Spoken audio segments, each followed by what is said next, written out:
돈의 심리학 다들 아시죠? 바로 그 저자 모건 하우절이 3년 만에 신간을 들고 돌아왔습니다.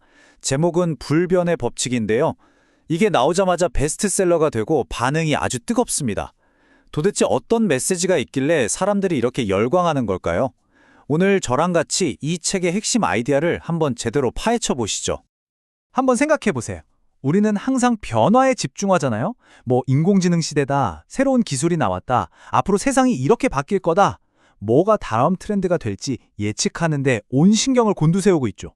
그리고 다들 이게 똑똑한 접근법이라고 생각하고요. 그런데 바로 이 지점에서 모건 하우절이 완전히 판을 뒤집는 질문을 던집니다. 끊임없이 변하는 것만 쫓을 게 아니라 시간이 아무리 흘러도 절대로 변하지 않는 것에 집중하면 어떨까 하고요. 그러니까 인간의 본성이나 행동 패턴 같은 것들이요. 이게 훨씬 더 강력한 통찰을 준다는 겁니다. 이 책 전체를 관통하는 가장 핵심적인 메시지가 바로 이거예요. 자, 그럼 그 변하지 않는 첫 번째 진실은 과연 뭘까요? 바로 우연이라는 것의 어마어마한 힘입니다. 저자는 이 개념을 설명하기 위해서 아주 개인적이고 또 좀 가슴 아픈 자기 이야기부터 꺼내요. 하우절이 10대 때였어요. 친구 2명이랑 같이 스키를 타러 간 거죠. 첫 번째로 쫙 타고 내려오니까 너무 재밌는 거예요. 그래서 친구들이 야, 한 번 더 타자! 그랬죠. 근데 하우절은 왠지 모르게 그냥 나는 밑에 있을게 하고 빠집니다. 특별한 이유가 있었던 것도 아니에요. 그냥요. 그런데 바로 그 두 번째 스키를 타러 올라갔던 친구들이 거대한 눈사태를 만나서 결국 돌아오지 못했습니다. 이 사건이 그의 인생을 완전히 바꿔놓은 거죠. 자기가 살아남은 게 무슨 대단한 예측이나 현명한 판단 때문이 아니었던 거예요. 그냥 그야말로 순전한 우연, 운 때문이었다는 걸 정말 뼈저리게 깨닫게 된 겁니다. 그러니까 핵심은 바로 이거예요. 우리는 보통 노력하고 계획만 잘 세우면 모든 걸 통제할 수 있다고 믿고 싶어 하잖아요. 하지만 인생의 정말 결정적인 순간들은요, 우리가 통제할 수 없는 무작위적인 힘, 다시 말해 운에 의해서 결정될 때가 많다는 겁니다. 이게 바로 하우절이 말하는 첫 번째 불변의 법칙인 거죠. 자, 그럼 두 번째 불변의 법칙으로 넘어가 볼까요? 바로 리스크에 대한 이야기입니다. 우리는 보통 리스크는 관리할 수 있는 거라고 생각하잖아요. 근데 저자는 우리가 리스크의 진짜 본질을 완전히 잘못 알고 있을 때가 많다고 콕 집어서 이야기합니다. 우리가 보통 리스크라고 하면 뭘 떠올리나요? 아, 저건 위험하니까 대비해야지. 이렇게 예측 가능한 대상을 생각하죠. 근데 저자는 완전히 반대로 말해요. 진짜 리스크는 우리가 자, 이제 모든 계획은 완벽해 라고 생각하는 바로 그 순간 그 계획표에 있지도 않았던 전혀 예상치 못한 곳에서 빵 터지는 사건이라고요. 이게 무슨 말인지 역사적인 사례를 보면 확 와닿으실 겁니다. 1929년에 미국의 대공황이 터졌어요. 여러분, 그때 전문가들이 제일 걱정한 경제 문제가 뭐였을 것 같으세요? 당연히 실업 문제 아니었을까요? 근데 결과 보면 진짜 깜짝 놀라실 거예요. 1930년에 미국 경제 리더들한테 물어봤더니 실업 문제는 고작 18위였습니다. 18위요.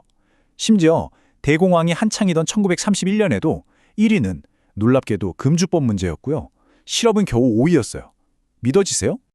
이 사례가 뭘 보여주겠어요? 진짜 위기는 아무도 쳐다보지 않는 곳에서 온다는 거죠. 모두가 이게 위험해 라고 떠드는 리스크는 이미 사람들이 대비를 하고 있거나 가격에 다 반영이 되어 있어요. 진짜 무서운 건 우리 시야 밖에 있는 바로 그 사각지대에 숨어 있는 겁니다. 그래서 하우절의 조언은 아주 명쾌합니다.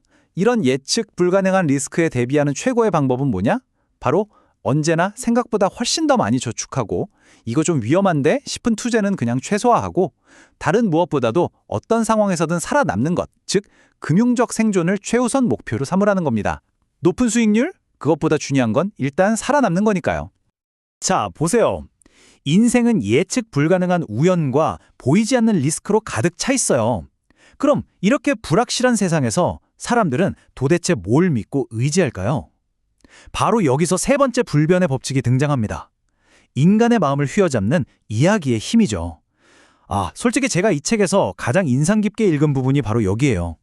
우리는 스스로를 굉장히 이성적이고 논리적인 존재라고 생각하잖아요. 그런데 사실 인간의 뇌는요, 빽빽한 숫자나 데이터보다는 가슴을 울리는 이야기에 훨씬 더 강력하게 반응하도록 설계되어 있습니다. 이건 수만 년 동안 이어져 온 인간의 그냥 본성 같은 거예요. 하우절은 바로 이 인간의 본성을 투자에 적용해서 아주 파격적인 공식을 하나 내놓습니다. 보통 우리가 기업 가치를 따질 때 실적 같은 숫자를 보잖아요. 그런데 그는 이렇게 말합니다. 진짜 가치는 미래에 대한 이야기에 달려있다고요. 여기서 말하는 미래 이야기라는 건 이 회사가 앞으로 세상을 어떻게 바꿀지에 대한 비전, 그리고 사람들이 그 비전에 얼마나 가슴 뛰고 열광하냐는 거죠. 한마디로 주가는 현재 실적이 아니라 미래의 스토리를 먹고 자란다는 겁니다. 와, 관점이 정말 신선하지 않나요? 그의 이 도발적인 말이 정말 핵심을 정확히 찌르는 것 같아요. 미래에 대해서 얼마나 매력적이고 거대한 이야기를 들려주느냐. 이게 기업 가치를 결정하는 가장 중요한 변수라는 거죠. 한번 실제로 시장을 이끄는 회사들을 떠올려 보세요. 딱 맞잖아요. 테슬라가 그냥 전기차 파는 회사인가요? 아니죠. 자율주행과 지속가능한 에너지라는 미래를 팔죠. 엔비디아는요. AI 칩을 넘어서서 인류의 미래를 바꿀 생성형 AI라는 세상을 이야기합니다. 사람들은 그 제품에만 돈을 쓰는 게 아니라 그들이 들려주는 그 거대한 이야기에 열광하고 투자하는 거예요. 자, 이제 마지막 주제로 넘어가 보겠습니다. 개인적으로는 가장 깊은 울림을 줬던 부분인데요. 바로 세대를 관통하면서 남게 되는 경험의 흔적, 즉 상처와 흉터에 대한 이야기입니다. 저자는 이렇게 말해요. 상처는 아물지만 흉터는 남는다. 이 한 문장이 이 챕터의 모든 걸 말해줍니다. 개인에게든 사회 전체에게든 한번 거대한 충격을 준 사건은요. 시간이 지나서 겉보기엔 다 아문 것 같아도 결코 사라지지 않는 깊은 흔적, 바로 흉터를 남긴다는 거죠. 하우절이 여기서 그 유명한 파블로프의 개 실험 이야기를 예로 들어요. 종소리가 울리면 침을 흘리도록 훈련된 개들이 있었잖아요. 그런데 1924년에 대홍수가 나서 연구소가 물에 잠겨버립니다. 개들은 거의 익사 직전까지 가면서 엄청난 공포를 겪었겠죠. 그리고 구조된 뒤에 보니까 놀랍게도 이 개들이 더는 종소리에 반응하지 않는 거예요. 홍수라는 그 단 한 번의 어마어마한 트라우마가 그동안 쌓아왔던 모든 학습과 기억을 그냥 싹 다 덮어버린 겁니다. 이 원리가 우리 인간 사회에도 정말 똑같이 적용됩니다. 사회 전체가 함께 겪는 거대한 사건은요, 그 시대를 살아간 사람들 모두에게 지워지지 않은 흉터를 남겨요. 그리고 그들의 가치관과 행동 방식을 영원히 영구적으로 바꿔놓습니다. 한번 보세요. 두 번의 끔찍한 세계대전이라는 흉터는 유럽의 강력한 복지국가라는 시스템을 낳았죠. 또 대공황을 직접 겪었던 세대는요, 평생 빚을 무서워하고 저축에 집착하게 됐잖아요. 이처럼 거대한 역사적 사건들은 한 세대의 집단 무의식에 정말 깊고 선명한 흉터를 남기는 겁니다. 그리고 바로 여기서 정말 중요한 통찰이 나옵니다. 옛날에 전쟁이 있었대 하고 지식으로 아는 것과 그 전쟁의 공포를 온몸으로 직접 겪는 건 완전히 다른 차원의 이야기라는 거예요. 우리는 다른 세대가 겪은 그 흉터를 직접 경험해 보지 않았기 때문에 그들의 생각과 행동을 머리로는 알아도 가슴으로는 절대 온전히 이해할 수 없는 거죠. 어쩌면 이게 세대 갈등의 가장 근본적인 원인일지도 모릅니다. 결국 모건하우절이 말하는 불변의 법칙이란 건 우리 인간에 대한 아주 깊은 통찰인 셈입니다. 우리는 열심히 계획을 세우지만 인생은 우연에 의해 좌우되고 예측 불가능한 리스크에 부딪히고 차가운 숫자보다는 뜨거운 이야기에 마음이 움직이죠. 그리고 한 세대를 관통하는 거대한 흉터는 우리의 생각과 행동을 영원히 규정합니다. 자, 오늘 내용을 마무리하면서 여러분께 마지막 질문을 하나 던지고 싶네요. 여러분의 삶을 만든 그리고 여러분 세대만이 공유하는 지워지지 않는 흉터는 과연 무엇인가요?